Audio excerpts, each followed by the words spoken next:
4 o'clock, so we can go ahead and get started. Good afternoon. This is Transportation Committee Chair Deb Barber. It is Monday, December 13th, 2021. Before I call the meeting to order, I would like to say a few things about how we will conduct this meeting. I want to acknowledge that COVID-19 is causing us to alter our usual procedures. Due to the ongoing pandemic, Council Chair Zelli has determined that it's not reasonable or prudent to conduct in-person meetings at this time. Accordingly, Met Council members will participate in this meeting by phone or other electronic means, and this Transportation Committee meeting will be conducted under Minnesota Statute Section 13D.021. Because we are conducting the meeting electronically, all votes must be taken by a roll call. Before we start the meeting, we need to establish whether there is a quorum. And with that, Becky, could you call the roll, please? Chambliss. Cummings. Here. Ferguson. Fredson. Gonzalez. Here. Sterner.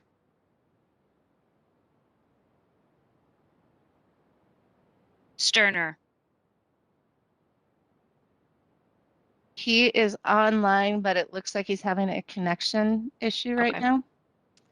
Zirin. Present. Barber. Here. Having a quorum present, I call to order the meeting of the Metropolitan Transportation Committee for December 13th, 2021. Our first order of business is approval of the agenda. Did anyone have any changes or additions to the agenda? All right, seeing and hearing none, we can approve that, and we're moving on to approval of the minutes from the November 22nd, 2021 meeting. Did anyone have any changes or additions to the minutes? All right, seeing and hearing none, I'd entertain a motion to approve the minutes. This is Sterner. I'd make a motion to approve the minutes. It's moved by Sterner, seconded by Zarin. Is there any other discussion? Seeing and hearing none, Becky, could you call the roll, please? Chambliss. Cummings. Aye. Ferguson. Fredson. Aye. Gonzalez. Aye. Sterner. Aye. Zirin. Aye. Barber. Aye, and the minutes are approved. Our next order of business is the TAC report, and we have, I believe, David Finley has joined us this evening for a report. Good morning. I'm sorry, afternoon-ish. I was gonna say evening, and then I was like, no, it's not the evening, it's the morning. Good afternoon, Chair Barber and council members. David Finley here, Chair of the Transportation Accessibility Advisory Committee.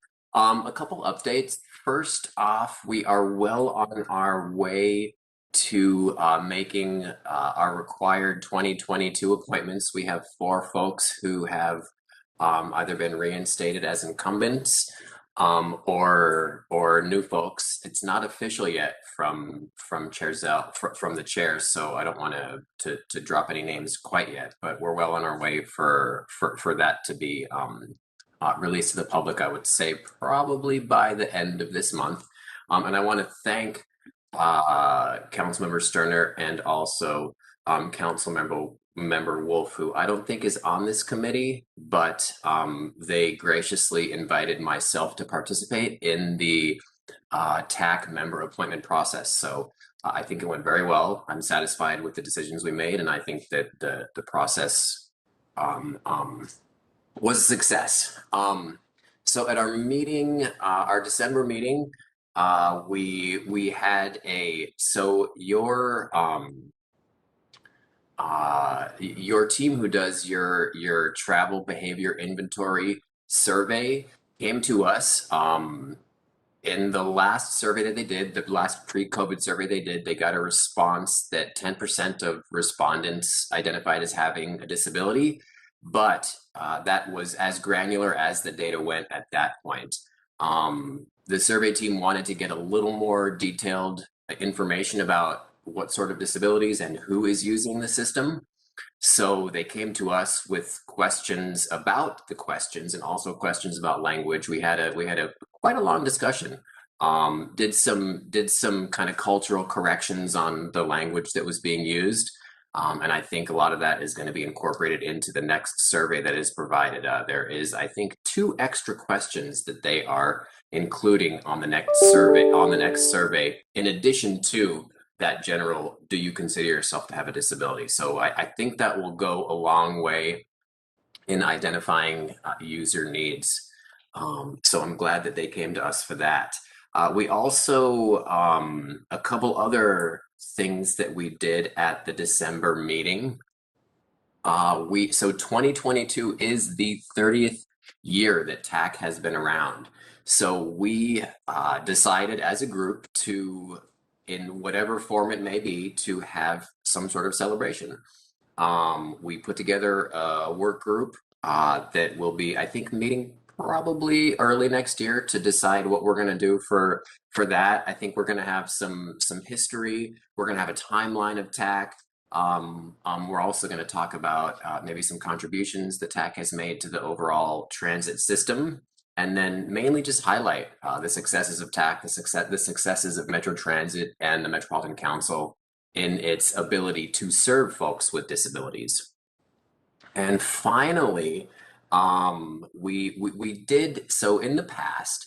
I think it's been a few years, but in the past, TAC has had some sort of recognition of drivers or operators, and it was proposed to reinstate this. So I will be working with a couple of our staff liaisons to see how we can possibly reinstate any sort of driver recognition from the TAC perspective, from the disability community's perspective when it comes to I use driver, it could be drivers, it could be operators, it could be conductors, it could be pretty much anybody. But we really want to highlight that. We think that it could assist in boosting morale too of folks over there at Metro Transit. That is all that I have for my update. I'm happy to answer questions and maybe provide more detail on some of the survey stuff if you all so desire. Okay, thank you, David. I see Councilmember Cummings has her hand up. Thank you, Madam Chair. Mr. Finley, thank you so much for that report. I always enjoy your reports. It's so important to hear what's going on with your committee. I think the work that you do is very, very important. Glad to hear that you're going to put some sort of historical perspective and recognition event together. I would be really interested in that. So I hope you will keep us apprised of where we can access that or when or whatever. But again, thank you for the work that you do and for reporting in. I think it's just really, really important and it's much appreciated. Thank you for those comments, Molly. Are there other questions or comments from council members? Yeah, I just want to echo that. I love that you're going to look back at the successes of TAC and all of that. And I also do appreciate the looking to honor operators who, from the perspective of TAC, I think that, sometimes their jobs are tough, and the more that we can do to shine a light on the good work that they do, the better. So thank you guys for doing that. I really appreciate it. Chair Barber, council members, it's my pleasure. I know humans tend to, especially nowadays, focus on negative things that are happening in the world, but if we can at least carve out a little bit of the positive things, I think that would help. So I appreciate your comments, both Councilmember Cummings and Chair Barber. Yeah, thank you, and let us know if we can do anything to help. So. Perfect. Next, we are on to reports. Before we actually move on to reports, I want to have say a couple quick things. So, as you know, there is a new face, but not a new face to all of us that's sharing the screen with us today, and that is Charles Carlson. He is stepping up as his first day as MTS director. He comes to us from Metro Transit, where he's director of bus rapid transit projects, leading up to the very recent successful launch of the Orange Line, which is a great way to end up his time at Metro Transit, but we are looking forward to all the work he can do at MTS. MTS isn't actually new to him. He actually started his career at MTS as an intern as one of our planning staff. So we're really excited to have Charles here, but before I turn everything over to Charles, I do want to give a big thank you to Amy Venowitz, who's been serving in an acting role over the last few months. I can tell you she has been fantastic, and it's so nice to have such a seasoned professional to help guide me through this work and guide us through this work. So really, Amy, I want to thank you for your time and your commitment to all of this. So I just want to make sure that you're well recognized because you deserve it. So with that, I'm going to turn it over to Charles Carlson for the MTS Director Report. Well, thank you, Madam Chair. Council members, a few updates tonight. Continuing the discussion of the travel behavior inventory that David mentioned. The survey is well underway and we're seeking really good responses. We've gotten over 6,500 households complete surveys and are well on track to exceed our goal of 7,500 complete households. You may recall that when the survey launched in June, staff shared strategies employed to reach BIPOC, Hispanic, and low-income residents who are underrepresented in the sample to date. We'll be sending a memo to the council that outlines the progress on those efforts, but wanted to highlight a success we've had with the Transit Assistance Program participants through text and email. And we expect to get nearly 800 completed surveys from this outreach. And the early results of that show that TAP participants represent a significantly higher share of households with income less than 15,000 and households that have at least one member who's a person of color. So more to come there, but a good initial step. Changing gears to a couple funding items, the Transportation Economic Development Program is a program run by MnDOT that distributes about $20 million of trunk highway funds with a maximum of $5 million per project. MnDOT expects to announce that the awards for 2021 funding this week.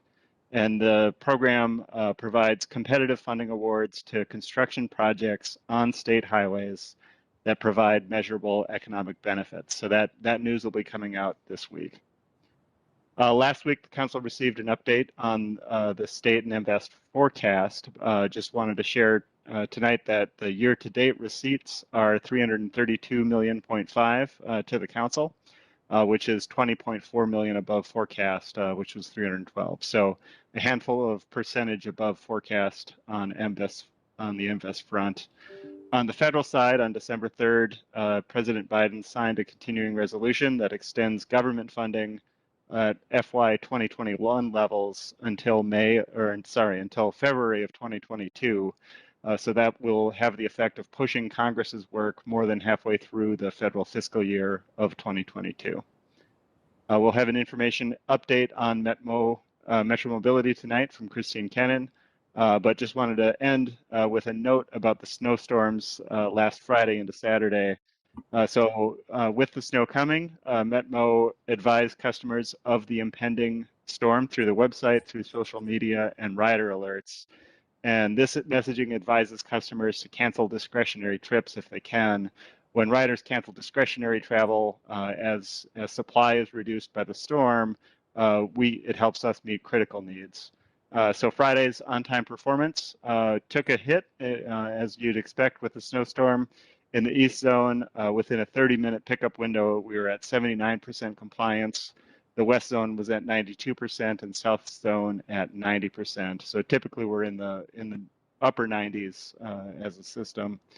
And although the rides that we delivered on Friday were just 14% below the previous Friday, cancellations were up. So we were effective in canceling travel where we could. Same day cancellations were 54% higher on Friday. So we were able to curb demand a bit as the snow came in.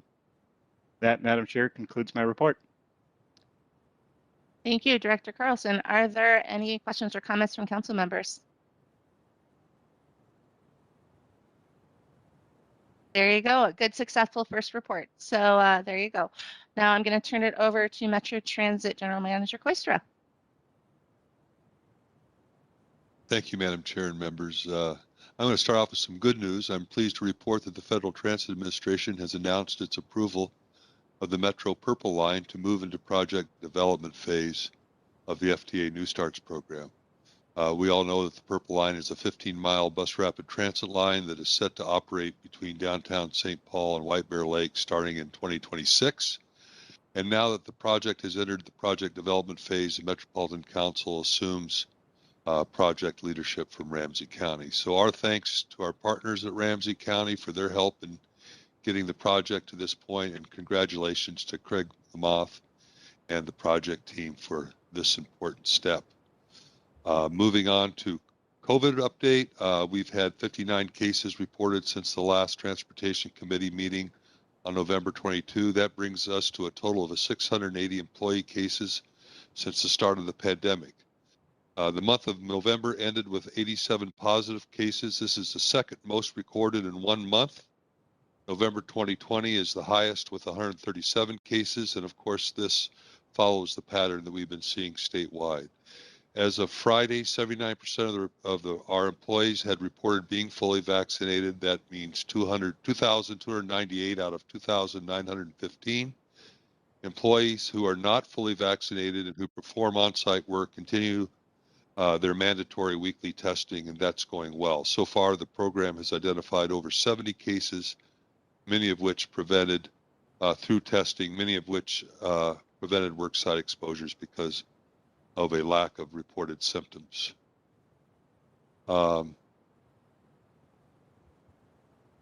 Mentioning on moving to operations, the service changes went into effect on Saturday, December 4th.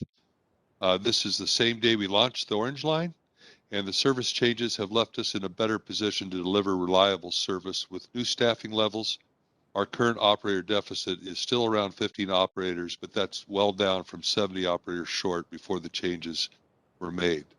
The first week of Orange Line service went well. I have ridership reports for the initial days. On the first day, we had 809 riders. On Sunday, the second day, we had 256 riders. And on Monday, we had 655 riders. This is a great accomplishment of the project staff and staff across Metro Transit for their work in making this happen. And I want to thank, too, all the council members who attended the opening day events. It was a great event attended by a lot of people, and really appreciate your attendance to that event. Also want to call out, as Charles did, thanks to our operations and facilities staff who prepared for and maintained our bus and rail service during the big snowstorm this past Friday night.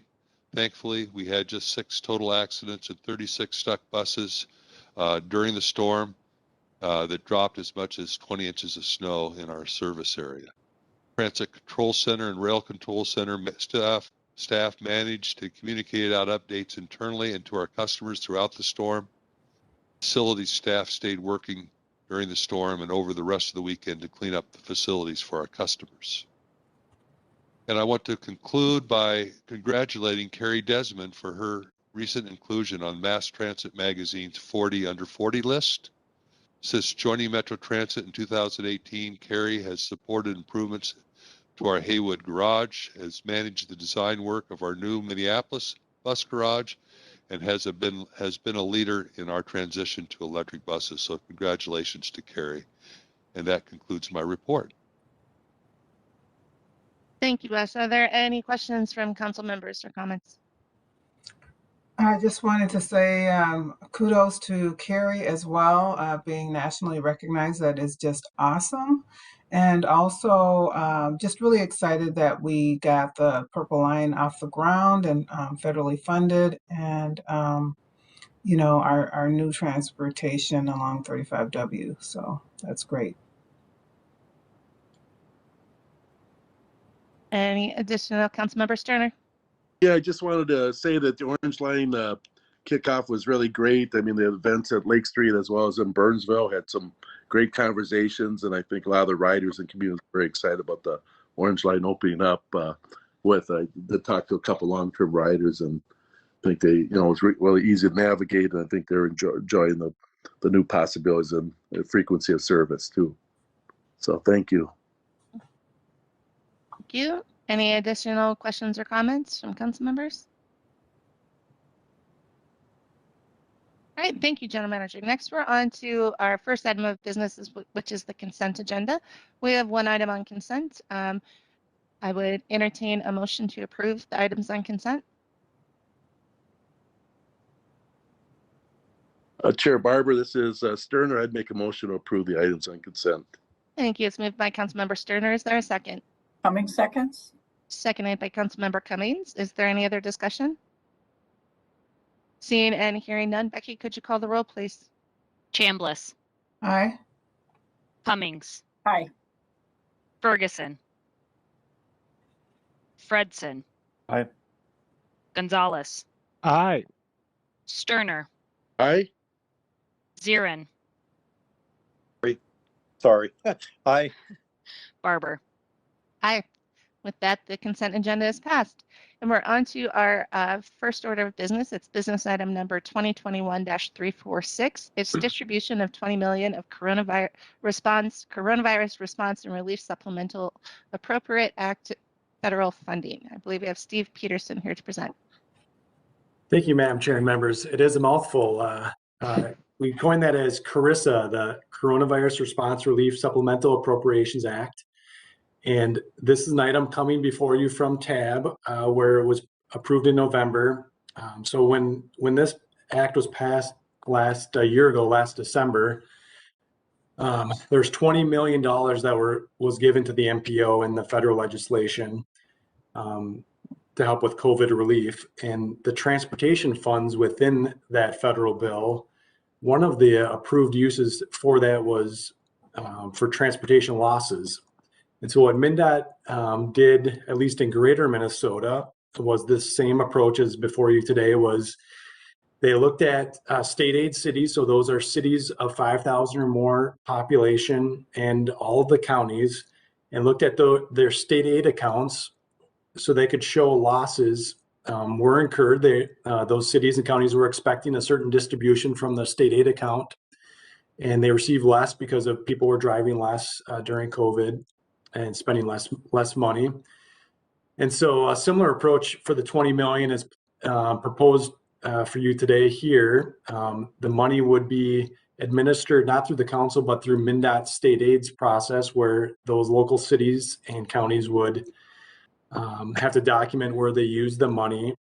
And I think a nice way for the council also to put some money back into our local agencies so they can either bring forward projects that were delayed or replenish their accounts.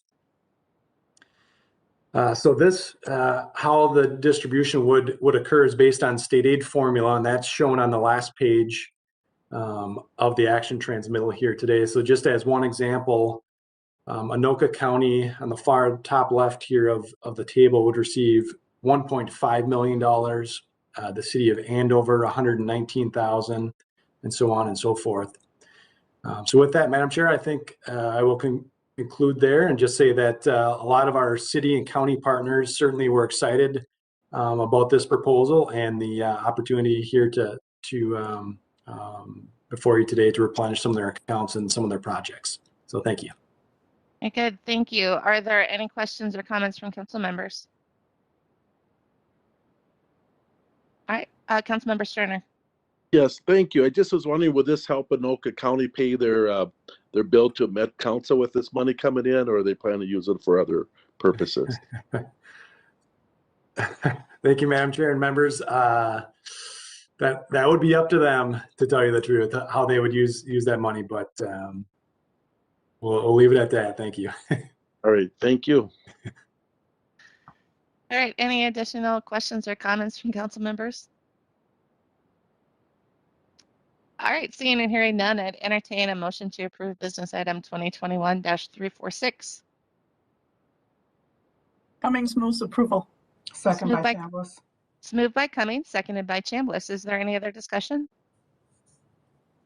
All right, seeing and hearing none, Becky, could you call the roll, please? Chambliss, Aye. Cummings, Aye. Ferguson, Fredson, Aye. Gonzalez, Aye.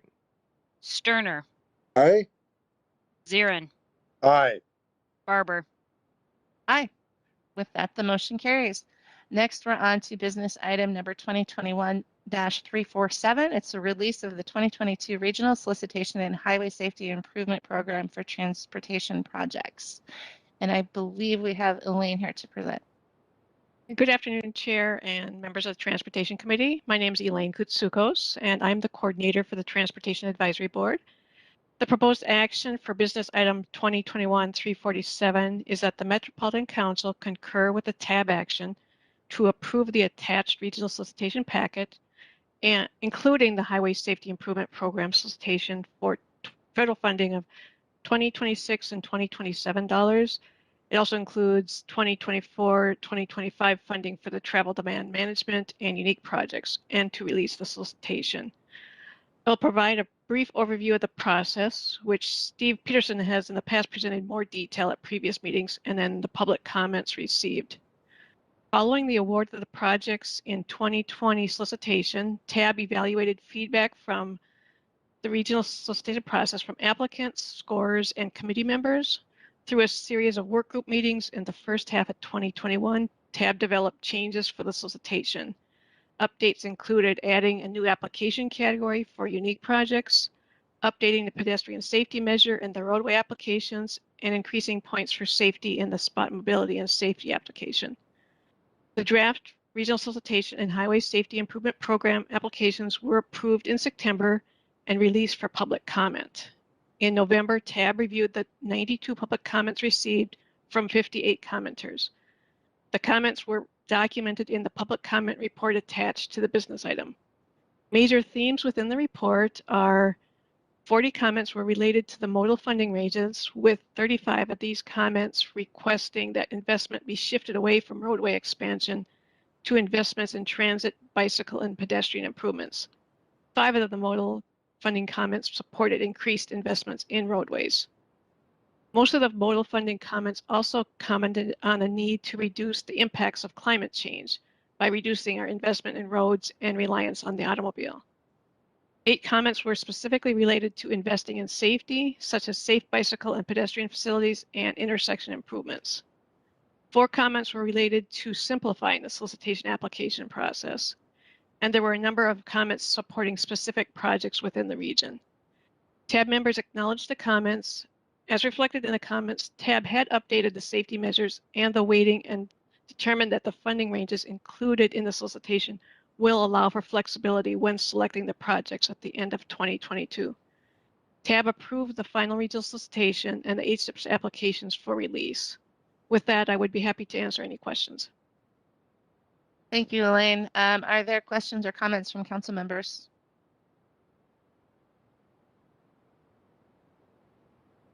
All right, then I would entertain a motion to approve business item 2021-347.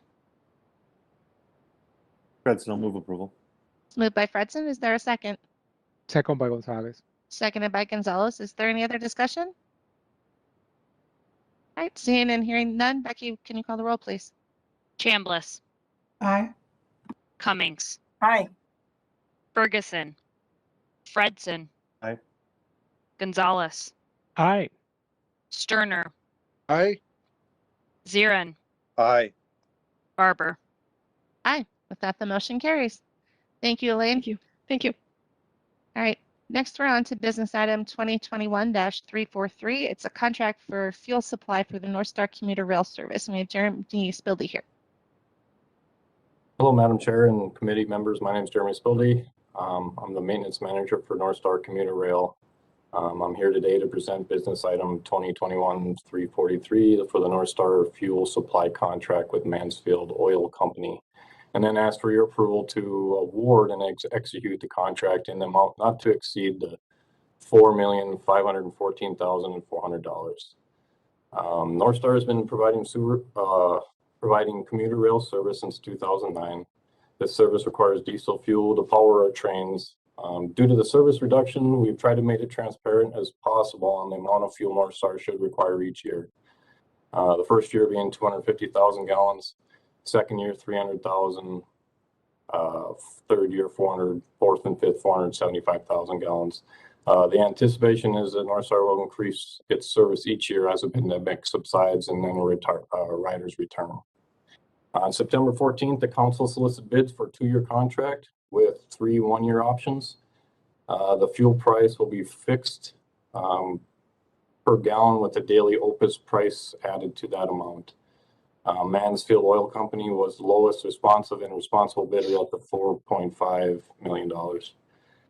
Funding for this contract is available within North Star's operating budget. This concludes my presentation. At this time, I'll take any questions that you might have. Great, thank you, Jeremy. Are there questions or comments from council members? Councilmember Gonzalez. Yes, thank you. And just for my general knowledge of how this process works, you mentioned the oil price information service price index, which is tacked on top of the agreed price per gallon. Can you tell us more about what that entails? What's the OPIS or whatever it is mentioned? And yeah. So the Opus price is, it varies per day, per week. We're given that by, I forget who it is, but I'm not real sure on what the Opus. I know it varies up and down, and that's whatever all the other fuel contractors use as a set price to add on. I'm sorry, I don't have any more information than that.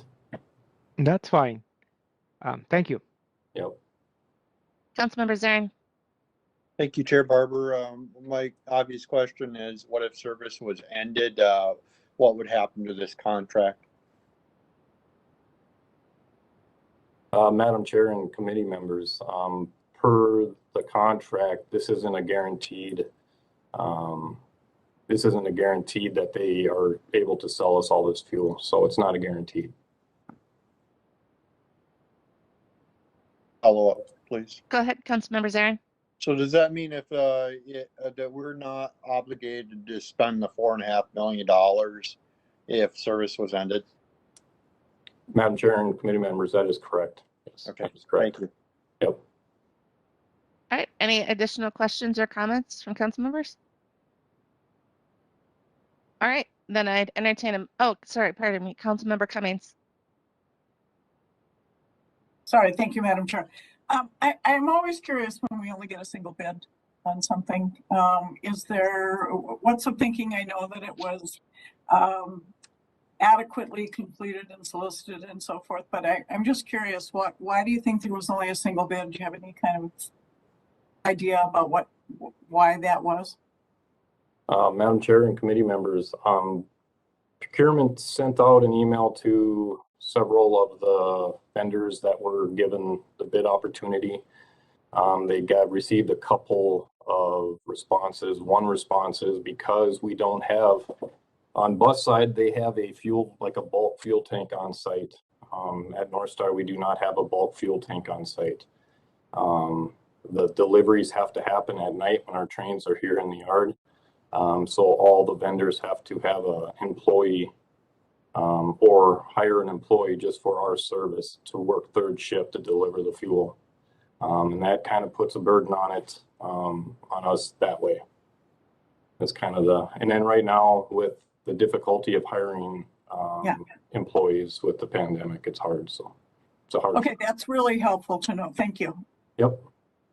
Perfect, thank you. All right, any additional questions? All right, seeing and hearing none, I'd entertain a motion to approve business item 2021-343. Fredson, move approval. It's moved by Fredson. Is there a second? Cummings seconds. Seconded by Cummings. Is there any other discussion? Seeing and hearing none, Becky, could you call the roll, please? Chambliss, Aye. Cummings, Aye. Ferguson, Aye. Fredson, Aye. Gonzalez, Aye. Sterner, Aye. Zirin, Aye. Barber. Aye. With that, the motion carries. Thank you, Jeremy. Yep. Next, we're on to our final business item, which is business item number 2021-352. It's Southwest LRT Emergency Declaration. And we have Jim Alexander here to present. Hello, Madam Chair, committee members. So I have an emergency declaration related to the Southwest LRT. This is for repairs to the Curry Maintenance Facility, which is located along the alignment near Glenwood. We're just a little bit, about a quarter mile southwest of the target field. The Curry Maintenance Facility is owned by the city of Minneapolis. They maintain their vehicles in this facility. And as we were at our contractor doing construction activities outside the building, there was some soil settlement that occurred, causing the footing to move a little bit, and that related into a separation along the segment of the exterior wall at the roof at the roof line. And so we needed to get a contractor on board very quickly to get the roof secured. So in case it snowed, we'd have the roof secured, and also need to reestablish the anchorage between the upper wall and the roof. And so this item is that the Metropolitan Council ratified the emergency declaration for repairs to the Curry Maintenance Facility for the Southwest LRT project to Ames Construction in the amount not to exceed $220,000. With that, Madam Chair, I'll be happy to take any questions. Thank you, Jim. Are there questions from council members? Madam Chair, just one question, if I may.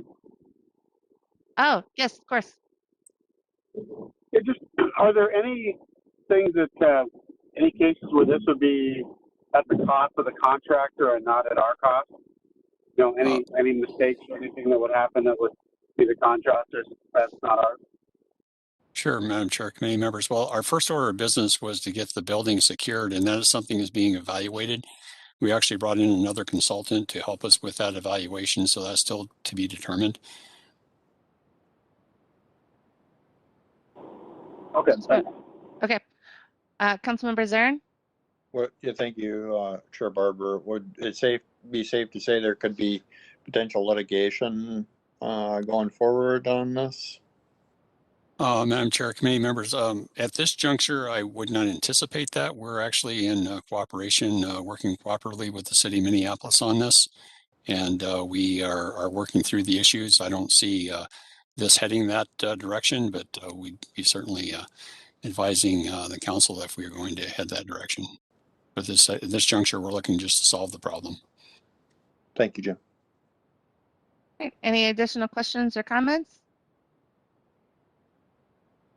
All right, seeing and hearing none, I'd entertain a motion to approve business item 2021-352. Cummings moves approval. It's moved by Cummings. Is there a second? Second by Chambliss. Seconded by Chambliss. Is there any other discussion? All right, seeing and hearing none, Becky, could you call the roll, please? Chambliss, Aye. Cummings, Aye. Ferguson, Aye. Fredson, Aye. Gonzalez, Aye. Sterner, Aye. Zirin, Aye. Barber. Aye. With that, the motion carries. Thank you, Jim. So that concludes our business tonight. I would say that likely all four of these items can move on consent, but I would like to look to the committee. Do you want to bring the release of the regional solicitation to the full council? I vote yes for that. Okay. All right, that works for me. So items 1, 3, and 4 will go on consent as well as the consent item, and then we'll take item 2 to the full council. Perfect. Now we are on to information. So our first information item is a Metro Mobility update. We have Christine Kinnan here. Good afternoon, everyone. Can you hear me okay? Yes, we can. Welcome. Thank you. Appreciate it. Thank you, Madam Chair, members of the committee. I'm pleased to be here. My name is Christine Kinnan. I'm the Senior Manager of Metro Mobility, and I do appreciate being here today. I was thinking back, I think it's been since March of 2020 since I was in front of the Transportation Committee, and I think at that time I was probably wearing heels, maybe a suit of some type, and now I'm in a blouse and jeans and house slippers because my office is on the north side of my house and it's a little cold today, so I don't know if that makes me cool or uncool to present to the coolest committee, but here we go. First, next slide, if we could just proceed, Greg. Thanks. Thought I'd give a update first on where things stand with our services and our staff. At our Metro Mobility Service Center at Robert Street, we have 13 of our 14 staff teleworking. We do have one staff who is working on site, handling some of our hard copy mailing, our faxing, our card printing services. But other than that, the rest of our services are being supported from home offices. Our in-person services, our public-facing services at Robert Street will remain suspended until the Robert Street offices open back up again. In the meantime, as has been the case since the beginning of the pandemic, those new customers who are applying for new certifications, or whose certifications have expired have been granted presumptive eligibility and their certifications extended until such time that we are able to open up and provide in-person assessment services. Most can be extended just with a review of the application, but some do require on-site assessment typically, so we've just extended their eligibility presumptively. Also, since we last spoke, 4 of our 5 service contracts have initiated and are well into their 5th term. So we have a good stability, although last year there was a lot, as well as the pandemic, there was a lot of contract onboarding and a move of a facility from a Roseville location to a St. Paul location. We now have some nice stability in the system. Our next contract coming due won't be until 2023. Next slide. So here's a snapshot of our some of our operating statistics from last year. We had an $80.3 million operating expenditure as reported for our revenue services as reported to the National Transit Database. For the first time, in addition to paratransit services, that included revenue service provided for the general public for healthcare workers as well. And the same will be the case for 2021. Our ridership took a hit, of course, with the COVID pandemic, 1.41 million in 2020 compared to 2.4 in 2019. So far, through 3 quarters of 2021, we're about 1.4, roughly 23% less than the same period in 2019, or excuse me, yeah, 2019, that's right. We have 633 vehicles, about 17,500 active riders of 64,000 certified. We are serving 94 communities. We never changed the service area or hours that we provided during the pandemic. Full service was provided. But our average subsidy almost doubled in that for most of the reporting period, we were offering single seat rides. And our productivity took a hit, and so our average subsidy is $53.9 per ride last year, and it is average trip length of 12.7 miles. A little bit, that's pretty stable, but again, most single seat ride. We didn't start offering shared ride services again until about June of this year. Next slide. Okay, this slide really tells the story of how our core Metro Mobility ridership was fairly quick to start coming back after the initial stages of the shutdown were lifted. We've now plateaued over the course of the last several months at about 75 to 80% of what was our pre-pandemic ridership. The dips you see just in the last couple of weeks are for the Thanksgiving and the Thanksgiving holiday period. But that first month of service, we fell to 80% below, and now we're almost up to only 20% below. What's significant too about this slide is that this shows just Metro Mobility certified customer ridership through April 2020 through August of 2021. We were also, of course, providing healthcare worker rides. Between our Metro Mobility rides and our healthcare worker rides, we were about up to 100% of our regular ridership until we discontinued the healthcare worker service in August. Next slide.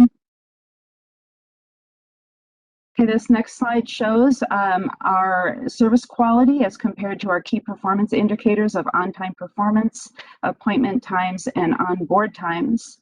The horizontal bar on each of the graphs indicates our contract goal, which is typically higher than our FTA mandated minimum for service quality. We are almost at 0 with our non-ADA trip denials. We are providing pretty much all the trips requested above and meeting or exceeding our performance requirement. This year, on-time performance, we're about 95% compared to our contract goal of 93% and an FTA minimum of 90%. For appointment times, we're at about 94% this year compared to a contract goal of 93% and an FTA minimum of 90%. And on-board time service of 98% exceeding the contract and FTA minimum of 95%. Next slide. Of course, I need to include a slide about our COVID-19 response.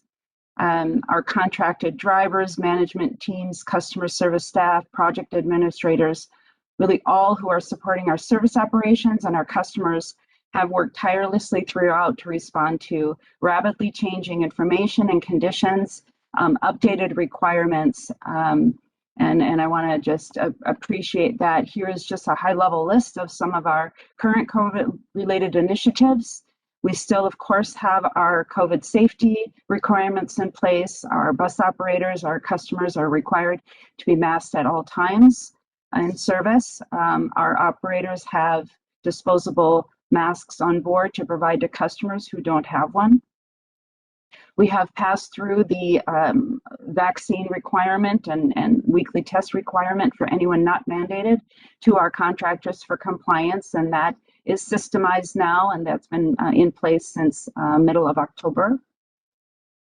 We still have enhanced cleaning requirements. Our drivers are required to wipe down high-touch locations throughout the day, and each one of our buses is sanitized every night.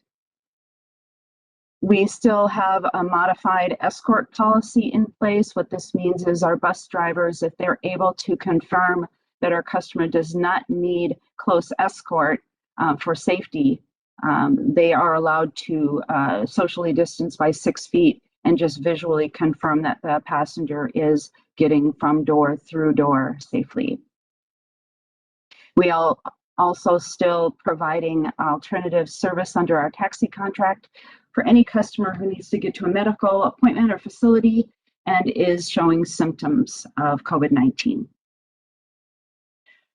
As far as our COVID special services, we, like I mentioned before, we discontinued our healthcare worker transport in August, but we did provide over 360,000 trips to those essential workforce.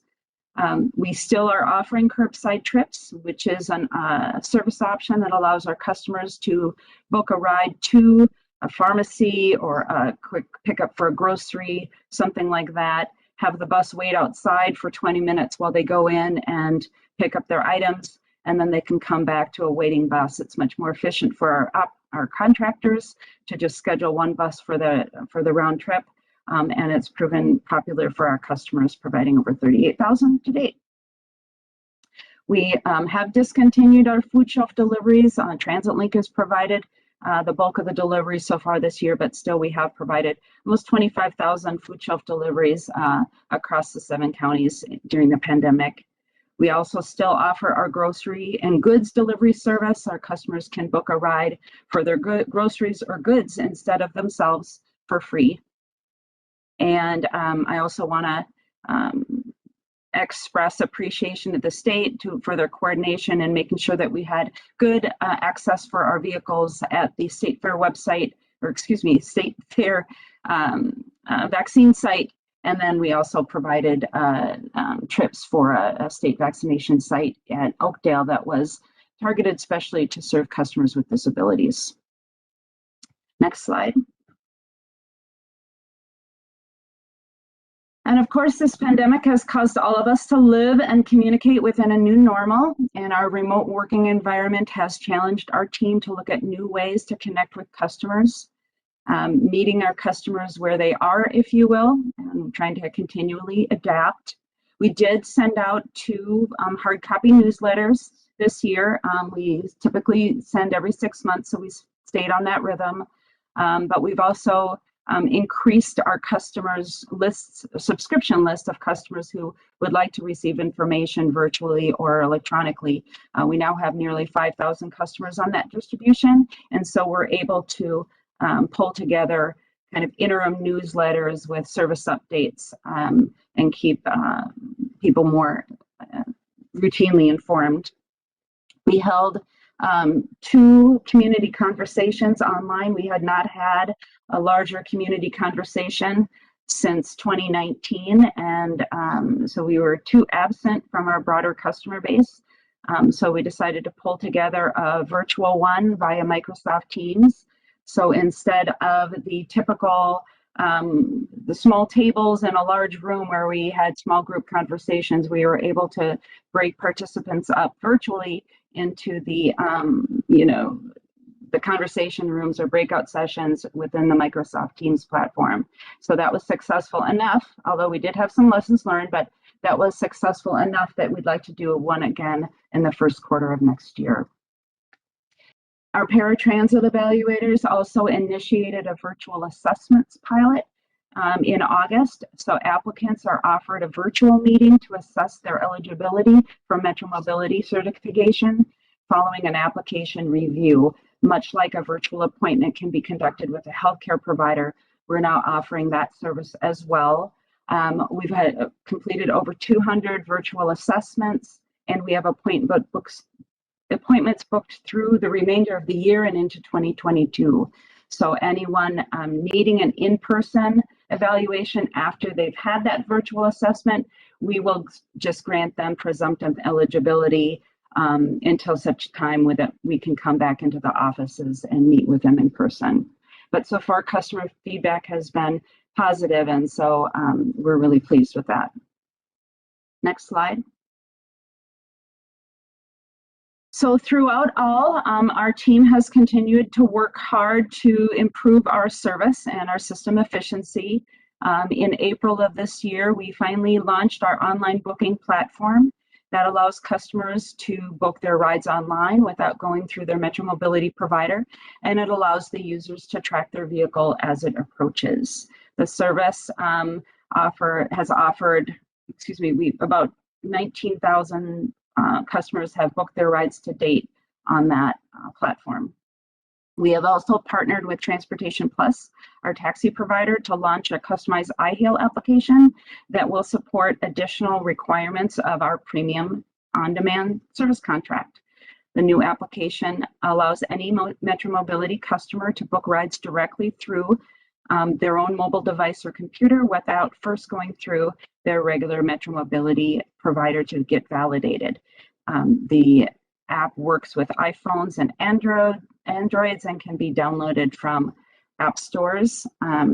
It allows customers to register within the application as a Metro Mobility user and therefore receive that $15 subsidy for a ride. And it also allows customers to track their vehicle within the application. We also partnered with our IT teams to launch a web-based interactive incident reporting module, providing a one-stop shop for contractors and council staff alike. The application allows users to document, notify, and record incident data from initial report of the incident all the way through to investigative findings. So it's become a reporting tool for our NTD reporting as well. It's also a great example of efficient and innovative use of council resources because basically the application was lift and loaded, as they term it, from an existing tool in use at Environmental Services to make it useful and put on top of our own database, make it useful for contracted transportation at MTS. So I just want to say thanks to the development team and contractors for their collaboration and partnership on this one. Next slide. I also want to touch on our ongoing commitment to equity and inclusion. It's a topic that's very near and dear to our hearts at Metro Mobility. Going back to the applications that we launched, both our online booking and our iHail application, those applications were tested by a group of customers, our blind and low vision customers, and we also partnered with our Office of Equal Opportunity to hire WeCo Accessibility Services, who tested our booking application against both accessibility and user experience standards. And as an outcome of that testing, our vendor was able to fix 18 high and medium priority issues prior to launch against their base software, which really did benefit all users of that trapeze system across the country as well. So we really elevated the expectation for that accessibility review. We also this year partnered with our LOD, MTS staff, and contracted providers to produce an equity and inclusion training for our MTS frontline workforce. It's the first of its kind training that will be developed by a team that included contract management and MTS staff and delivered to contracted workforce. The purpose of the training is to have a true conversation amongst transportation operators about the role of equity and inclusion in customer service.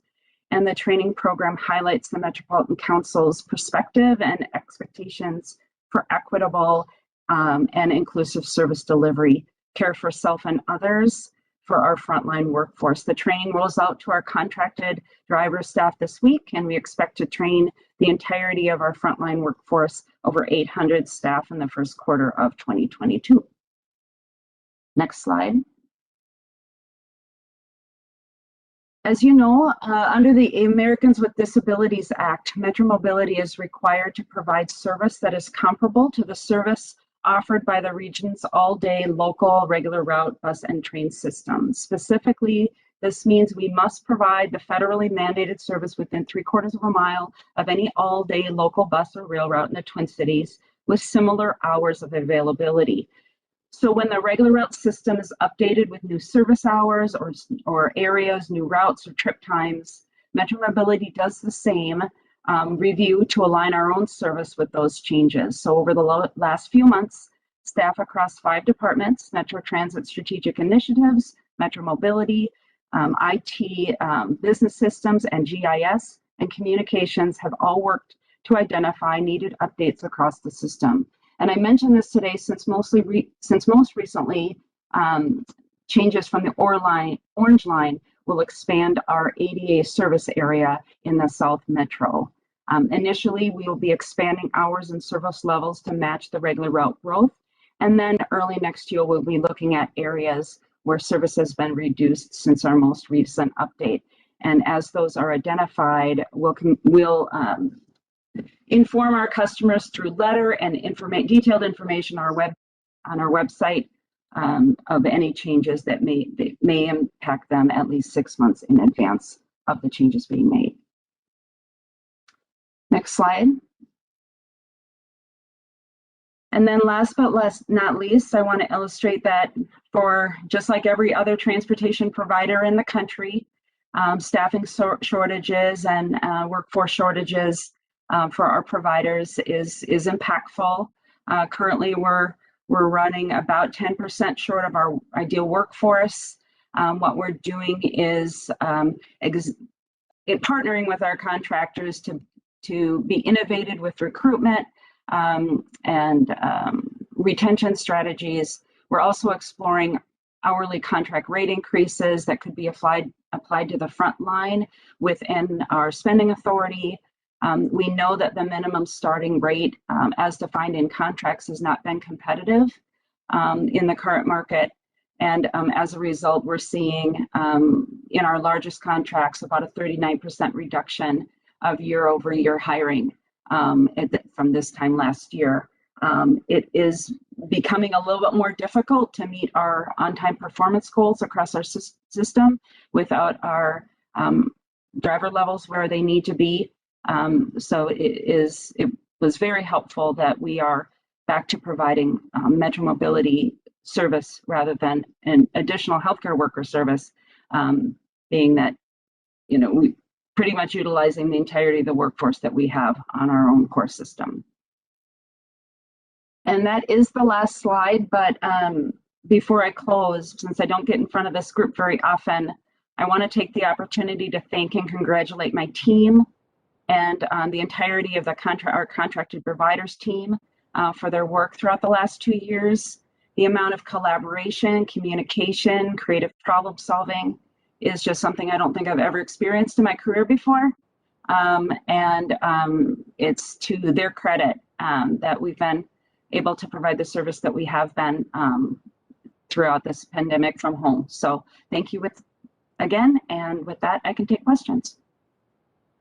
Thank you very much, Christine. Are there questions? Councilmember Sterner. Thank you. Just the second to last slide, where you talked about the service area with the orange line coming in, and you're basically, that's a lot of my area. So I'm just trying to maybe get a little more drilled down, more detail.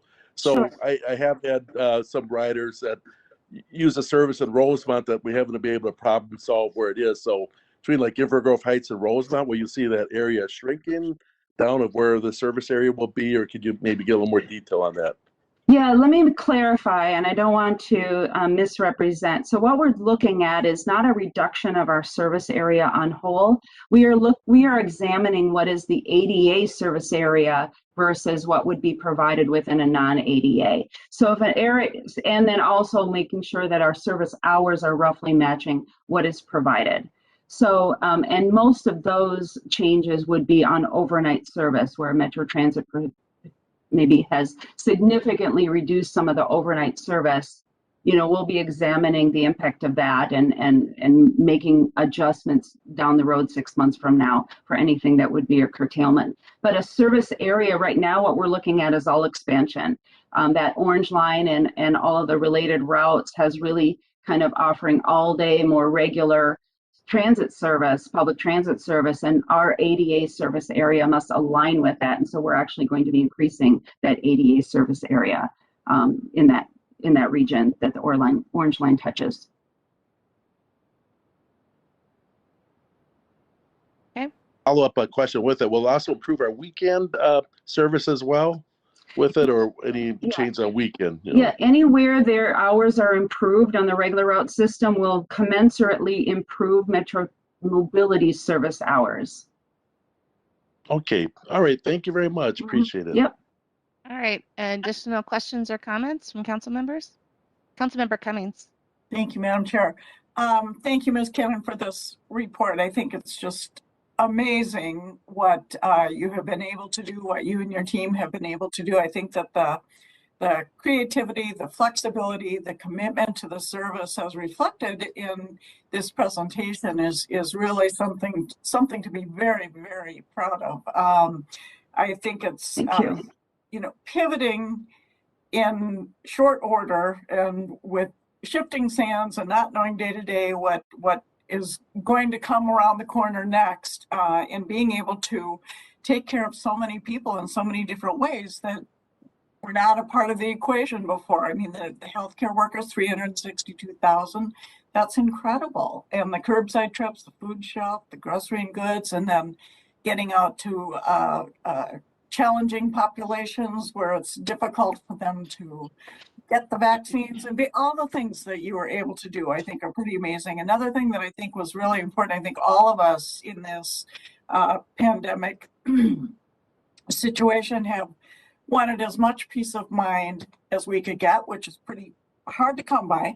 So I think the fact that you did so much communication with the users of Metro Mobility is really, really important, because I think the more information, the more knowledge. We may not like what we're hearing, but at least we're hearing it, so we know it. We can modify our expectations or increase our expectations or whatever it is. So anyway, your report is excellent, and I just can't thank you enough to you and your team for all that you've done during this time and continue to do moving forward, because we're not out of it yet. But thank you very much. Madam Chair, Councilmember Cummings, thank you for those kind words. I really want to echo that communications, the necessity of that. As we're all working from home, we feel more isolated, and the more types of communication that we can make available to our customers, the better. Thank you. Councilmember Fredson. No, thanks, Chair. So 2 quick questions related to the last slide, related to workforce challenges. And can you remind me what our starting rate is right now? And then I'm curious to know if historically, if we've ever raised the hourly rates right beyond the agreed to contract amounts.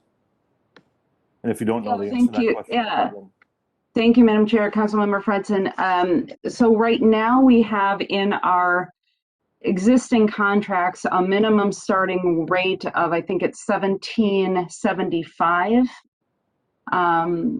And we also put in a minimum for reservationists I think it's 1580.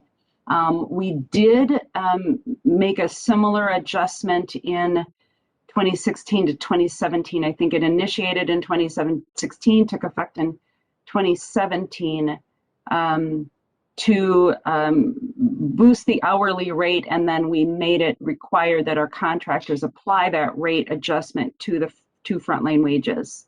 So we have precedent to do it. So we're looking at what that would need to be now to compete in the marketplace. You know, but we're not set to come forward in front of you quite yet on what that would be, but that's the kind of thing we're examining and what we can do within our authorization.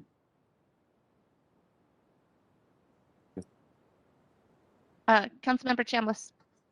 Thanks, Chair Barber. I just wanted to say I'm really excited about the iHail application, and I know my mother and a lot of people in her senior apartment use Metro Mobility a lot and are very interested in knowing when their vehicle is going to be arriving or not arriving. So I think that's going to be a valuable tool that I'll definitely share. And I'm not sure how you're communicating that out to the different apartment complexes, but or senior citizens. How are they aware of this tool? Thank you, Madam Chair, Councilmember Chambliss. So what we've done is we've put information in our newsletters and our online subscriber lists about the launch of the application. Beyond that, we have not targeted any residences or apartments. So someone would have to be in receipt of typically in receipt of our newsletters to have, you know, to receive the communication directly. Otherwise, the information has been updated on our website. If you go to the metromobility.org website and click on that service, it will give you a page of information about that service and how the application functions and who to call for more information. Great, thanks, Christine. You're welcome. Great. Any additional questions or comments? I have two, if there's none. Number one, really just wanted to tell pretty much everything Molly said about how impressive the response to COVID-19 and how you were able to get creative with service and helping people with the healthcare trips and the food shelf deliveries. And, you know, it's during the pandemic, everyone looks to the helpers, and you guys are the model of the helpers. So thank you. Thank you.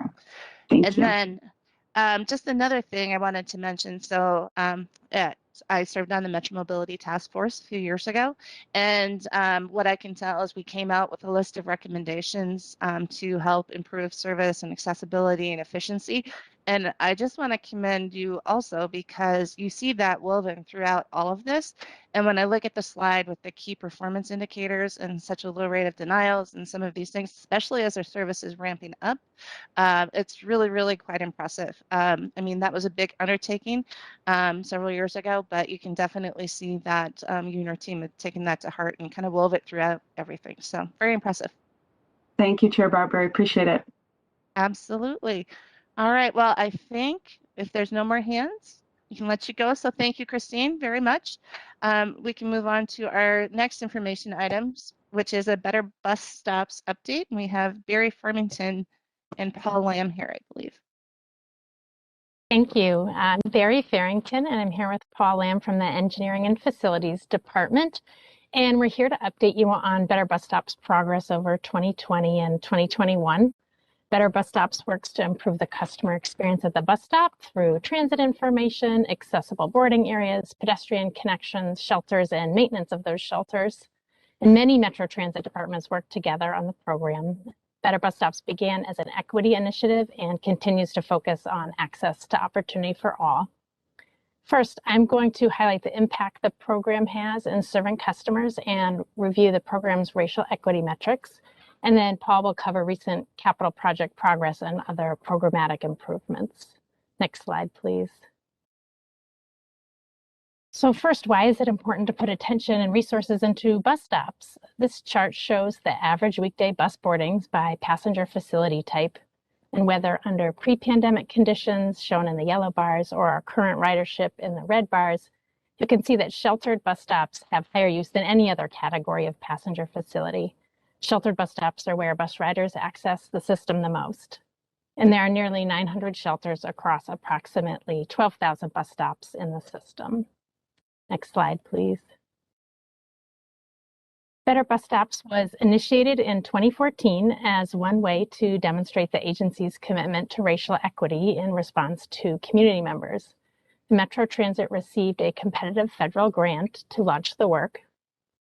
Equity-focused neighborhoods, where the majority of residents are people of color and experiencing low income, were established to prioritize where shelter investments would be made and for community engagement. So Metro Transit, working with nonprofits, Nexus Community Partners, and the Alliance and Kira at the U, we contracted with 11 community-based organizations to spend a year learning from community members about their bus stop priorities and their experiences. So within that focus area, we have achieved the goals to add 150 new shelters at bus stops that didn't have them previously, and to improve over 75 existing shelters with light or heat. Using what we learned from the community engagement process, we updated our shelter placement guidelines, which set the priorities for shelter locations. So with these targeted capital investments, shelters, light and heat are available at similar or higher rates in that equity focus area compared to the rest of our service area. Next slide, please. This chart shows the share of bus boardings that happen at bus stops, with shelters shown in blue, light in yellow, and heaters in red. System-wide, we see the availability of shelters, light and heat has increased every year since 2016, which is when we started measuring these outcomes. In 2020, over 65% of boardings occurred where there are shelters, 42% where there's light and shelters, and 32% where there's heated shelters. These increases reflect investments at bus stops and A-line and C-line stations. We also look at these measures by race and ethnicity, with the goal that bus stops in racially diverse neighborhoods continue to have shelters, light and heat available at similar or higher rates as compared to the system average. So now we'll look at the equity metric for shelters. Next slide, please. This chart shows the availability of shelters by race and ethnicity over the past 5 years. And the measure looks at the racial demographics of people who live within a 10-minute walk of each bus stop in the system, and then weights those demographics by the boardings at the bus stop. And these racial and ethnic groupings shown here, Black, Hispanic, Native American, other racial groups, white and Asian American, these are set by US Census data. So over time, we see an upward trend for every group, with more pronounced positive changes for Black, Native American, and Asian American groups. In 2020, at the far right of the chart, we see Black, Hispanic, Native American, and other groups have a rate of shelter availability greater than the system average of about 65%. And in 2020, we see Asian Americans have a rate 3 percentage points lower than the average. And we see that difference has narrowed significantly from 2016 to 2020.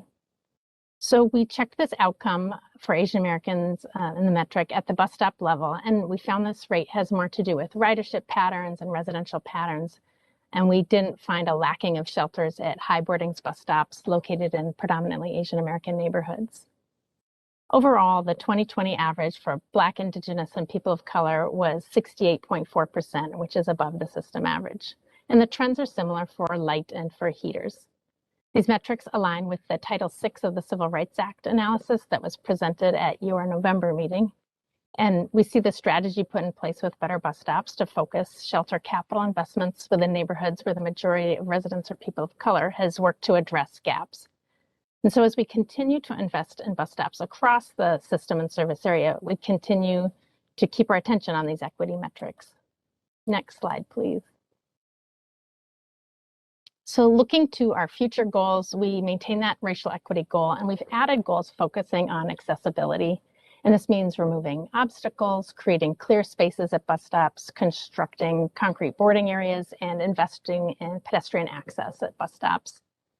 So while accessibility capital projects have been part of Metro Transit's work for years, the intention is to set accessibility as a forefront priority for the program. And through the capital program, we're prioritizing accessibility where we have shelters. We're setting bus stop accessibility as a measure to track progress. We're putting more attention to partnering with construction projects by others so that when street reconstruction or development projects have bus stops within their construction limits, those projects will result in accessible bus stops. So now Paul's going to give you some more detail about recent capital investments. Thank you, Barry. Next slide, please. As Barry mentioned, the Better Bus Stops program is a multi-year effort, and I'd like to give the committee an update on investments and improvements we've been able to make the last 2 years. In 2020, we were able to add 15 shelters to the system and in equity focus groups to achieve the program goal of 150 new shelters within equity focused neighborhoods that Barry mentioned. We're also able to replace 22 old shelters that were at the end of their useful life and added 25 concrete boarding pads to make boarding and alighting the bus at the front door of the bus easier. In 2021, we focused more on replacing aged shelters as we had a number of those that were coming up on the 20-year end of their useful life. We're able to replace 48 of those. We're also able, by the end of this year, we'll have 11 new shelters at bus stops that did not have shelters previously and add 22 boarding pads. I'd also note with these numbers for the 2021, these are just for regular route service. This doesn't include any improvements from other capital projects like the Orange Line or D-Line construction. Next slide, please.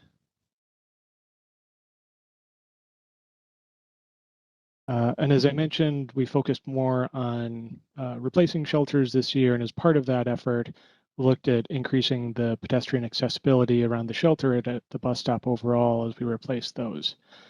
On the pictures on the right are an example of a shelter at East 7th and Hope, where the green shelter on the picture on the left is a 6-foot depth, and then we replaced it with one with a 4-foot deep sidewalls, but it still had a 6-foot roof, so it'd still be the same roof coverage. We did that to make sure that there was at least a 5-foot pedestrian route around the shelter so that people walking or rolling could get around the shelter and access the bus stop and be able to bypass the bus stop on their way down the sidewalk. Of the 48 shelters that we were replaced this year, about a quarter of those we were able to make accessibility improvements, either like this or for older shelters that had a full-length bus or a bench at the back, putting in a half a bench, or the new shelter replacement would have a half bench to allow customers to fully get in the shelter, especially people with wheeled devices, and get completely under the roof of the shelter. And then also this year, working with the procurement department of the council and the Office of Equal Opportunity, and using programs such as MCUB Select, we were able to award 2 of the 3 improvement construction contracts to MCUB contractors. Next slide, please. In addition to the capital improvements, we were did a number of maintenance improvements this year. To save costs, speed up repairs, and to improve customer safety, we started using clear glass instead of the traditional frit pattern glass.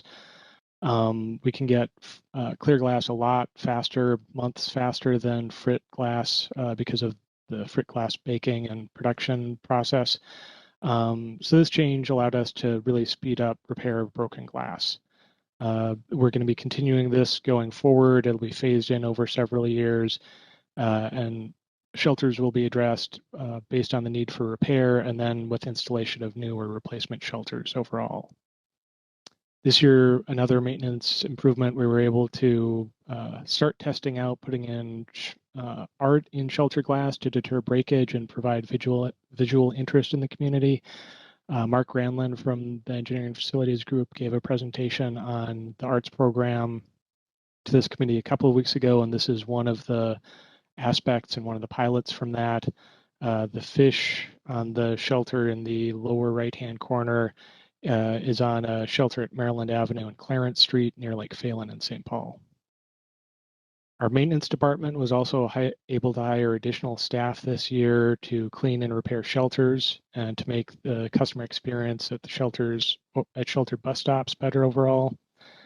And then finally, Metro Transit relaunched its Adopt a Stop program, where community members have the opportunity to volunteer to help freshen up a local bus stop, shelter, or transit station through litter pickup, and by giving them a contact in maintenance facilities or facilities maintenance to call about more urgent maintenance repairs. Next slide, please. And as Barry mentioned earlier, we are looking at making more resources available to collaborate with external partners. As I mentioned with the relaunch of the Adopt a Stop program, we provided more information on our website about the program, as well as online application forms. Previously, they used to be just paper forms. And then additionally, in collaboration resources, every year Metro Transit staff is asked how to accommodate bus stops when roadways are rebuilt or buildings are being constructed. This year, Metro Transit published a bus stop design guide on its website to assist partners, whether those be cities or counties working on roadways or private developers working on buildings, to include bus stop designs in their projects, and also to make sure to provide designs that are accessible bus stops and work for operations, both for our riders and for bus drivers. The image on this page is from that design guide showing a bus stop at a near side of the intersection. Next slide, please. And with that, thank you for your time, and Madam Chair and council members will take any questions. Great, thank you very much, Barry and Paul. All right, any questions or comments from council members? Councilmember Gonzalez. Thank you very much.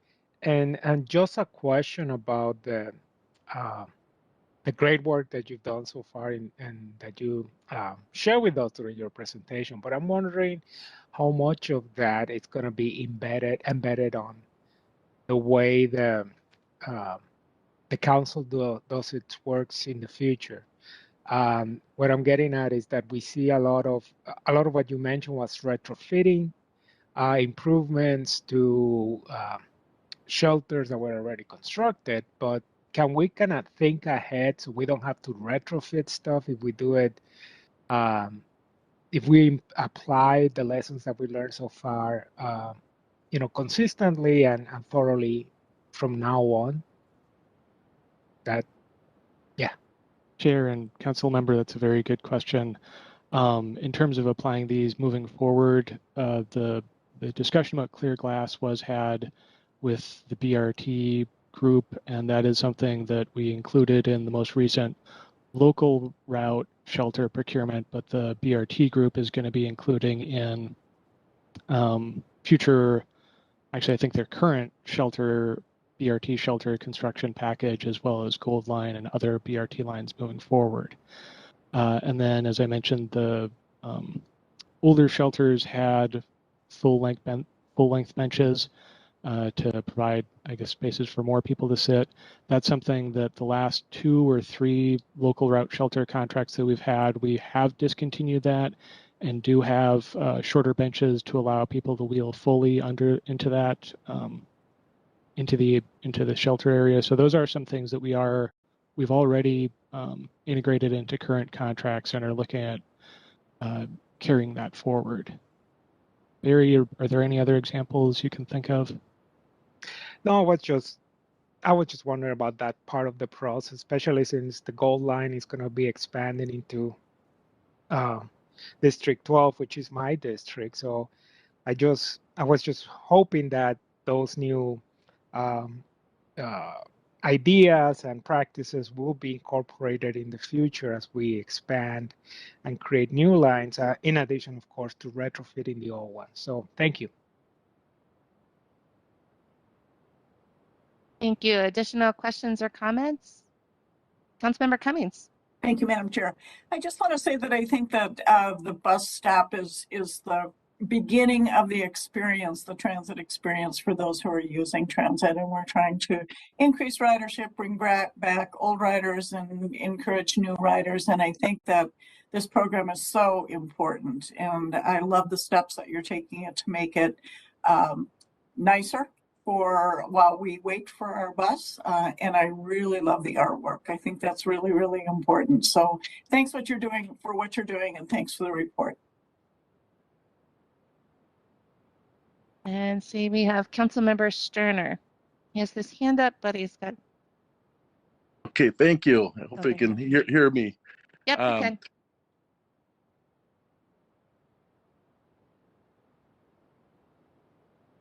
We could hear you.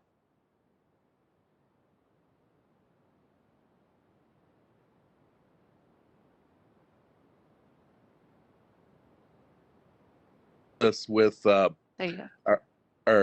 our people with disabilities as well. So it's uniformity, and the structure's easy to get around, especially with our blind and visually impaired folks and other things. So I think it's will make it where they can find the ones, and it's very accessible for all of our riders. And so thank you. That's good. Very good. Any additional questions or comments? All right. Well, thank you, Barry and Paul, for all your work, and thanks for coming and reporting to us here. It's always nice to get these reports every year to see what the progress that we're making. So much appreciated. All right, we're going to move on to our final information item. We have development treads along transit report. We have Amy Yoder here to present.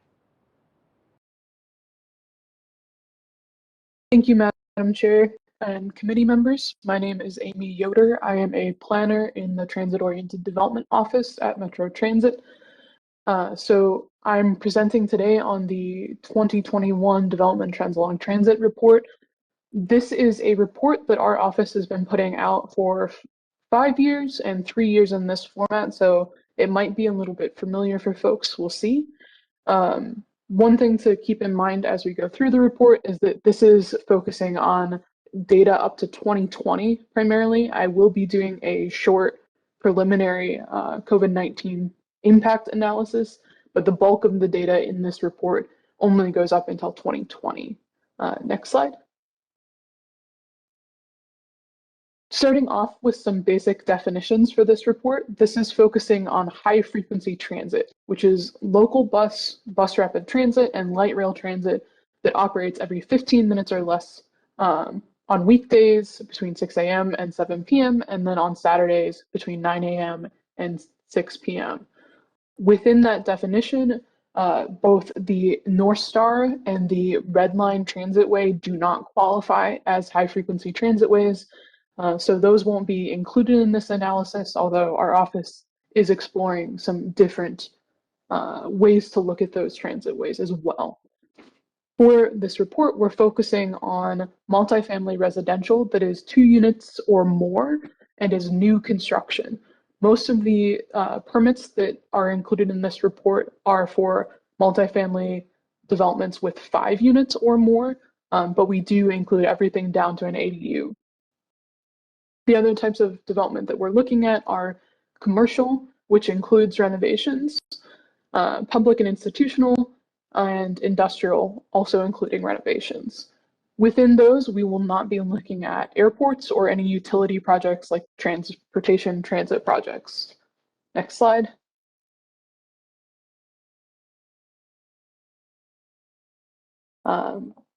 With these transitways that we're exploring for these development trends, we look at them temporally as well as geographically. So by looking at developments that are permitted after a project enters a certain stage where it's relatively certain that it's going to happen, we can make some assumptions about how the development community might be thinking about transit as that's happening. So this slide shows the different years that we look at each of these transitways for.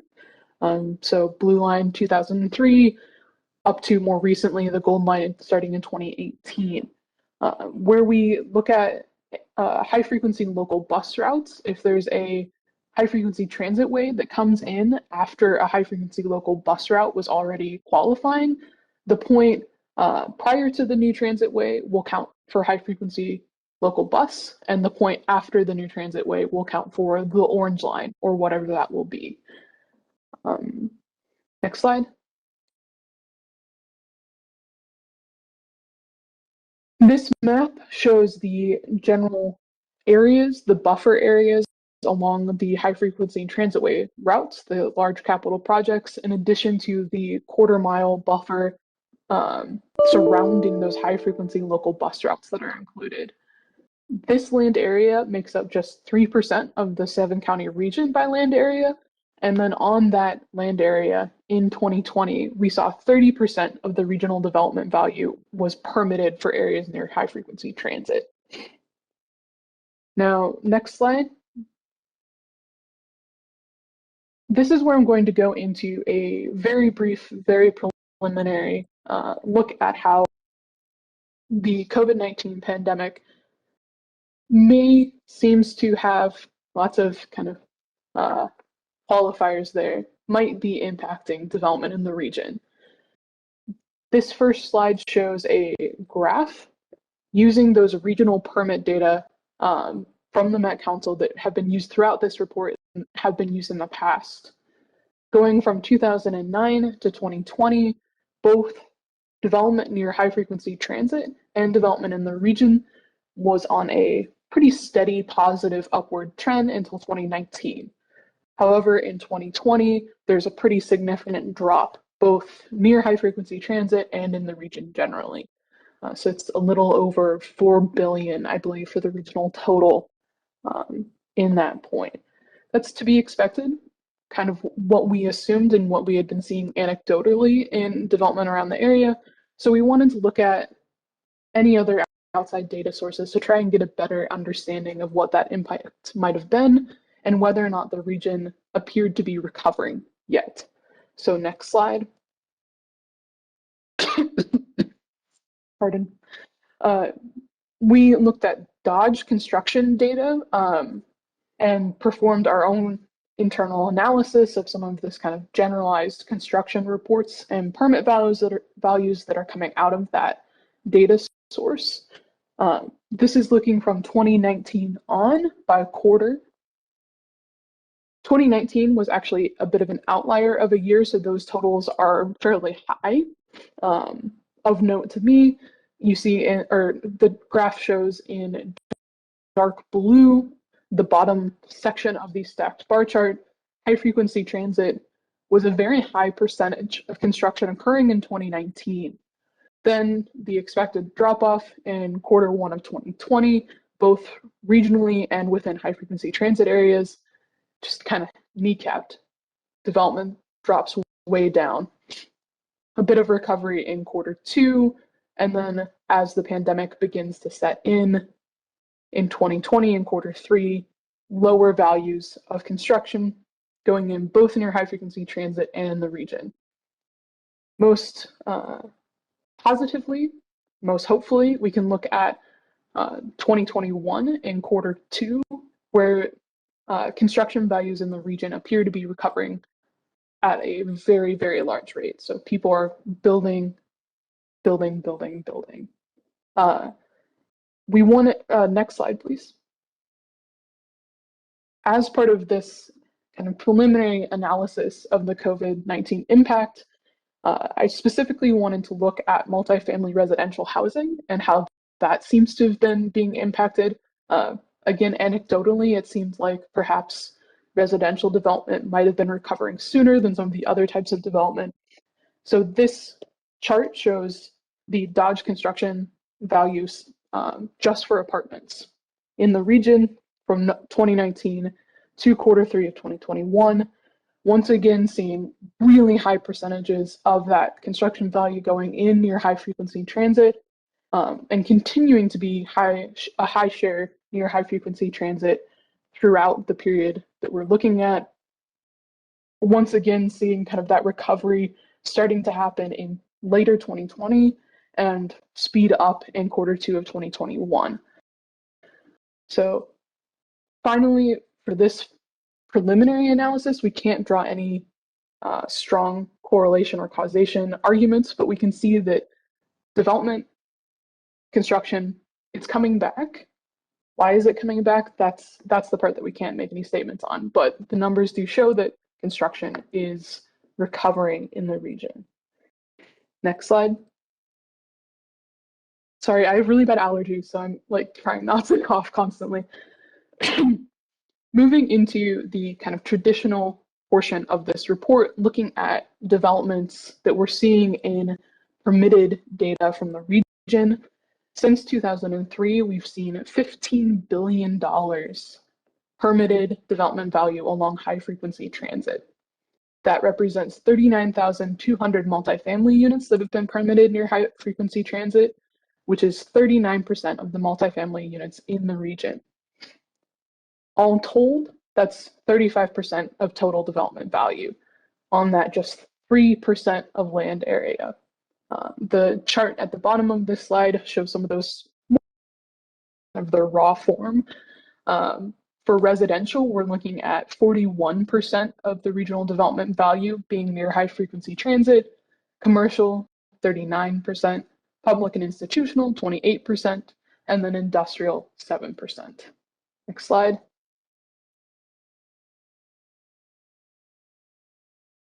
This graph shows regional development values near high-frequency transit from 2009 to 2020. It's a bit of a complex chart, but I wanted to share this with you because it allows us to see both the regional total trend near high-frequency transit, which is that line that has kind of a positive trend up, and then the drop in 2020 that we'd expect. But also this graph shows residential, commercial, public, institutional, and industrial value each separately. So you can see those trends and those totals operating independently. One thing that I'd particularly like to draw your attention to is that commercial development value near transit was showing a positive trend up to a peak in 2017, and then actually began dropping from 2018 to 2020. So there was already a negative trend there that could impact or could be a complicating factor for that regional drop from 2019 to 2020. One question that we have to ask about things like this is whether or not any of that negative trend could come from differing ways of defining these terms in the permits. So that's something that we'd like to explore a little bit more. Is it that there's a lot more mixed use development where people were filling out their permits as residential rather than as commercial? And is that a complicating factor? But we still, within the permit data, are seeing this negative trend that peaked in 2017. So that's a really interesting thing for us to know, and it's a question that we're going to try and dig into moving forward. One note on this, in 2014, this data does not include the construction of the US Bank Stadium. That construction might appear in some of the other charts. So if you see 2014 popping up as a really big outlier, that would be the construction of the US Bank Stadium. Next slide.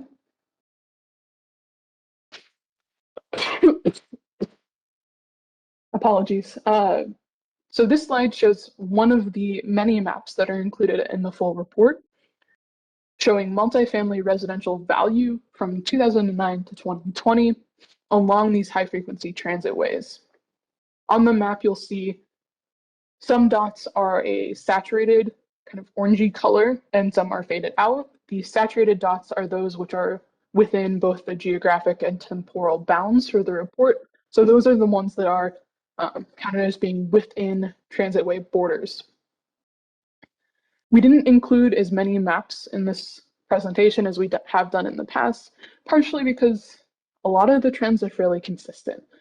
So with most of the development in the region, you can see kind of consistent clustering in downtown Minneapolis, downtown St. Paul, some around South Bloomington, and then near the transitway established corridors. One thing that I find really interesting with a lot of these is the high-frequency local bus routes that are under consideration by Metro Transit for future capital investment often already show significant investment in development near those routes. So that's something really positive that we can look forward to as our high-frequency network expands. Next slide. Within this report, we also attempt to look at planned development in the region. The plan development section and data is drawn from the council's development monitoring data set, which primarily looks at media. So there is kind of a selection bias to what stories and what developments end up in the media. So you can assume that this plan development report and the highlights I'll be presenting here and in the report probably underestimates the ultimate development that we'll see in the region, but it does give us kind of something to go off of. This year we found 9.5 billion in development that's planned along high frequency transit routes. 58% of that is mixed use, so that's commercial and residential developments. This represents 67% of the total development planned in the region, with 6.1 billion going in near LRT stations and 5.4 billion going in near BRT stations. This year, we're seeing 35,200 multifamily units that are planned near near high frequency transit. That makes up 45% of the units planned in the region. Next slide.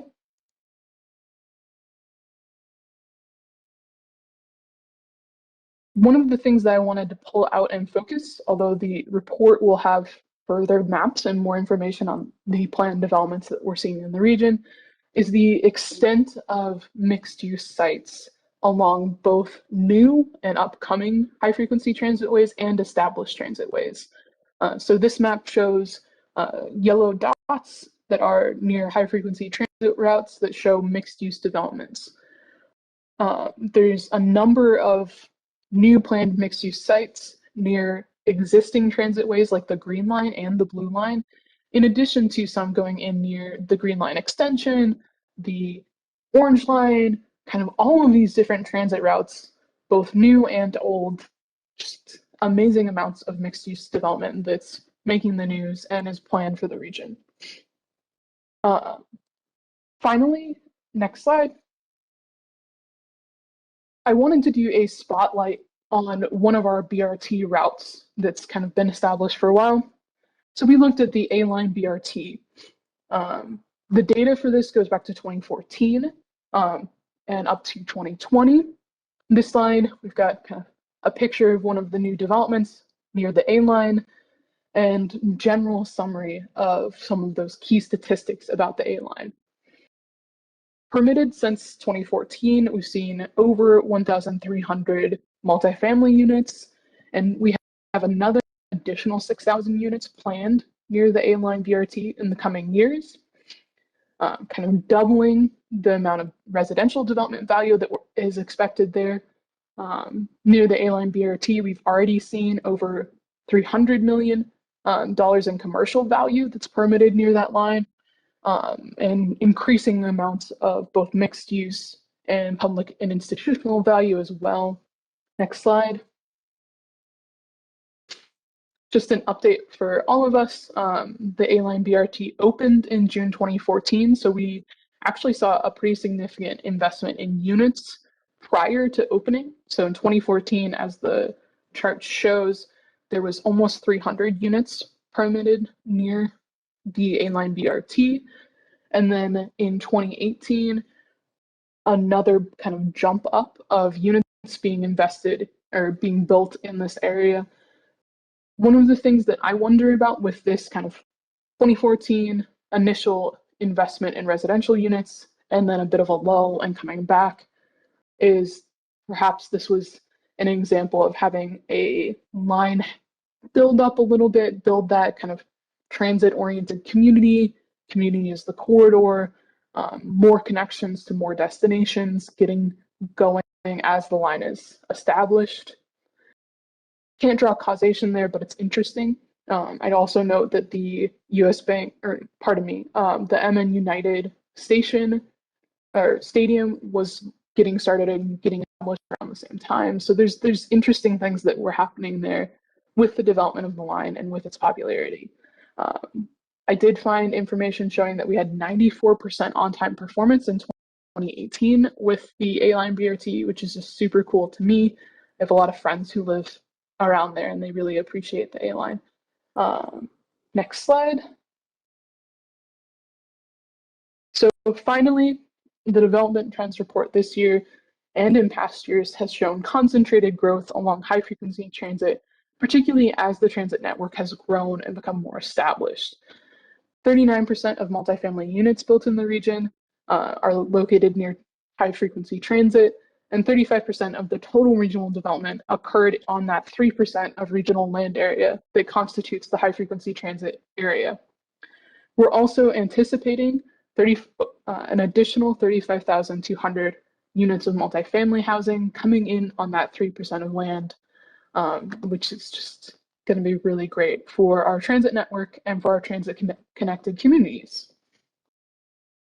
And that's it from me. Next slide. Thank you, Madam Chair and committee members, and I'm happy to take any questions that anyone has. Thank you, Amy. Any questions or comments from council members? Councilmember Sterner.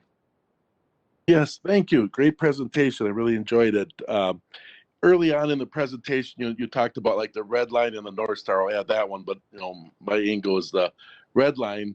The frequency is not there, and I'm just kind of wondering, is it kind of like a chicken and egg argument? Like if you do transit-oriented development, we'll improve our ridership on it, or do you need to have the ridership to make transit-oriented development work? And then maybe just in general, can you tell like why the red line isn't? Is it just a matter of the density of the number of riders, or is it promotions, or where the route is, why the ridership isn't growing or fits your standards?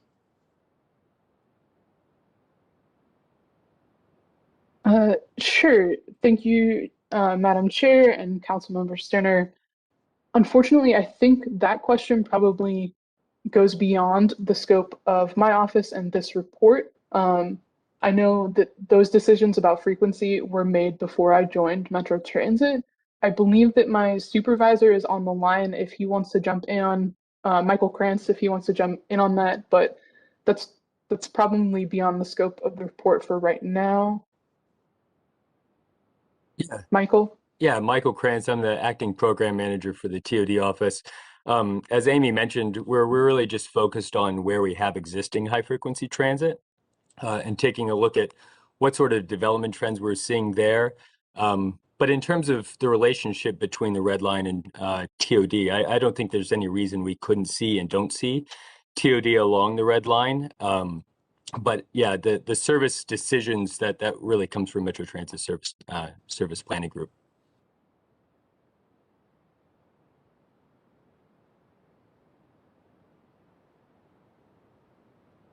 All right, Councilmember Fredson. Thanks. Yep. Having I represent the western half of the city of St. Paul, and I mean, you look at the two streets that have changed just so dramatically over the course of the last 5 or 6 years or more, and it's been University Avenue, of course, with the Green Line, and then Snelling Avenue with ABRT, and it just I mean, the numbers speak for themselves. You know, folks being able to live close to transit, hop on, go to work. The amount of new small businesses that are popping up in those corridors is just amazing, and look forward to seeing the same thing play out with the B line. And we can't get more of these high frequency transit lines built and moving forward. So thanks for your presentation. Thanks for those comments. Additional comments or questions from council members? Go ahead, Councilmember Chambliss. Thank you. So I'm interested in maybe looking at the job opportunity numbers to people living along, especially along the BRT stations or even the LRT stations. Are we going to be looking at that type of data as well, and as it pertains to correlating with new development or enhanced development?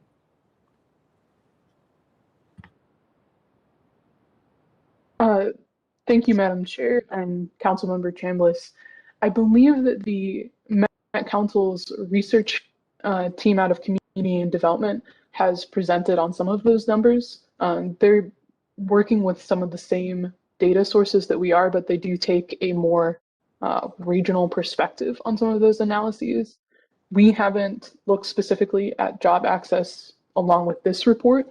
However, the TOD office is exploring different ways of looking at destinations along transit. So that is something that we can consider looking at in the future.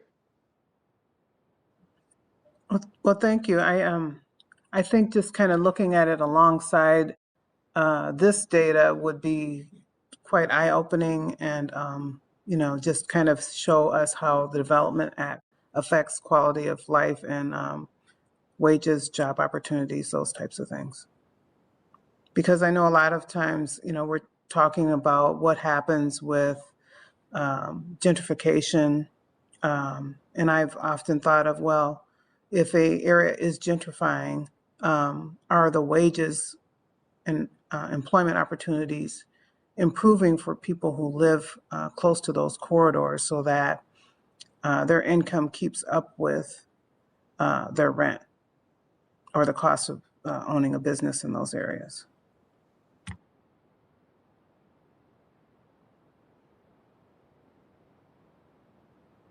One thing that I can say on that is that yeah, definitely. It's certainly something that I think about personally a lot. The TOD office did just this year get access to some new affordable housing data. So that report on affordable housing will be coming out shortly, hopefully, as we dig into it. I'll try and talk to community development and research and see kind of where that connection between development and access to jobs and living wages and all of that conversation is going. Thank you. Very good. Any additional questions or comments? Oh, thank you for this presentation. It really shows, I would say, that, you know, how that, what a big impact to the region this investment in these high frequency transit lines are, what it really does to the region. So it's very, appreciate you guys taking the time and digging into it at this kind of level. It really kind of relays the significant impact. So much appreciated. And I feel your pain on the allergies, so we're good. Sorry. So with that, that's the end of our work this evening for Transportation Committee. I still don't have final confirmation that we won't have a meeting on the 27th, but I would not expect it. But again, I'm not going to guarantee it till I get final word, but it is the first time this group will be together before the holidays. So happy holidays to everybody. And thank you all so much for all your hard work this year. It's much appreciated. And that's both to the staff and the council members. So thank you all. And with that, we can be adjourned. And have a good evening.